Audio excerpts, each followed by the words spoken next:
আসসালামু আলাইকুম ওয়া রাহমাতুল্লাহি ওয়া বারাকাতুহু। নাহমাদুহু ওয়া নুসাল্লি আলা রাসূলিহিল কারীম। সুপ্রিয় দর্শক ও শ্রোতা, পবিত্র কাবা শরীফ একটি ঘনক আকৃতির কাঠামো, যা পাথর দ্বারা তৈরি। কাবা শরীফের মেঝে মার্বেল এবং চুনা পাথর দ্বারা তৈরি। এই কাবা শরীফ শুরু থেকে এ পর্যন্ত 12 বার সংস্কার করা হয়েছে। বর্তমানে কাবা শরীফের আয়তন হলো পশ্চিমে 10.15 মিটার অর্থাৎ 22 হাত, পূর্বে 8.40 মিটার অর্থাৎ 18 হাতের থেকে একটু বেশি, দক্ষিণে 8.24 মিটার অর্থাৎ 18 হাত, আর পূর্বে 5.50 মিটার অর্থাৎ 12 হাত। আশ্চর্যের বিষয় হলো কাবা শরীফ চারদিকের মাপে অনেক কম বেশি হলেও কিন্তু দেখতে একেবারে চারদিকে সমান দেখা যায়। এটা মহান আল্লাহ পাকের একটি বিশেষ কুদরত বলে আমি মনে করি।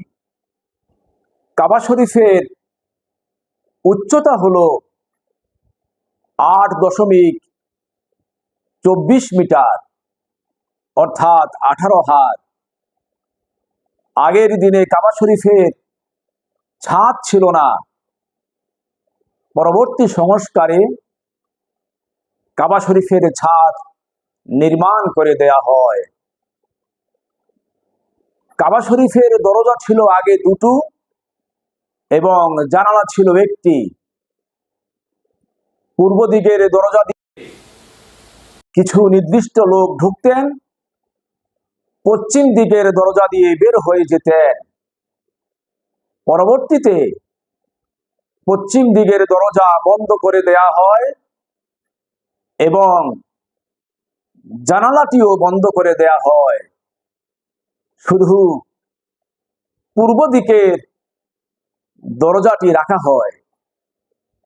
আলহামদুলিল্লাহ, এই পূর্ব দিকের দরজাটি আমাদের দিকে অর্থাৎ বাংলাদেশের দিকে রয়েছে। কাবা শরীফের এই দরজাটি দৈর্ঘ্য হলো 3.1 মিটার আর প্রস্থ হলো 2 মিটার। এই দরজাটি তৈরি করতে 280 কেজি স্বর্ণের প্রয়োজন হয়েছে, অর্থাৎ 280 কেজি স্বর্ণ দ্বারা কাবা শরীফের এই দরজাটি নির্মাণ করা হয়েছে। আল্লাহ পাক আমাদের সবাইকে পবিত্র কাবা শরীফ জিয়ারত করার, তাওয়াফ করার তৌফিক দান করে দিন। আমিন। আসসালামু আলাইকুম ওয়া রাহমাতুল্লাহি ওয়া বারাকাতুহু।